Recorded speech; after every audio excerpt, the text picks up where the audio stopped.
Selamat pagi Bapak Ibu Guru, saya Eca. Hari ini saya akan menjelaskan tentang perkembangbiakan hewan. Perkembangbiakan hewan terbagi menjadi dua jenis, yaitu generatif dan vegetatif. Generatif adalah proses perkembangbiakan hewan secara kawin. Proses ini bisa terjadi karena adanya pembuahan sel telur oleh sel sperma. Sel telur dilakukan oleh betina dan sel sperma oleh jantan.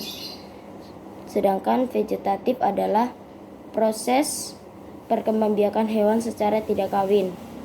Pembuahan atau fertilisasi ada dua macam, yaitu fertilisasi eksternal dan internal. Fertilisasi eksternal yaitu penggabungan sel telur dan sel sperma di luar tubuh induknya, contohnya katak dan ikan mas. Sedangkan fertilisasi internal adalah penggabungan sel telur dan sel sperma di dalam tubuh induknya, contohnya ayam dan sapi. Perkembangbiakan hewan secara generatif ada 3 cara, yaitu ovipar adalah proses perkembangbiakan dengan telur, contohnya ada ayam, angsa, dan bebek. Vivipar adalah proses perkembangbiak dengan cara melahirkan, contohnya ada anjing, kucing, dan kelinci. Ovovivipar adalah proses perkembangbiak dengan cara bertelur dan melahirkan. Prosesnya sebagai berikut. Induk bertelur di dalam rahimnya, lalu telurnya menetas di dalam rahim dan induk itu melahirkannya. Contohnya ada ikan hiu, ikan pari, dan kadal.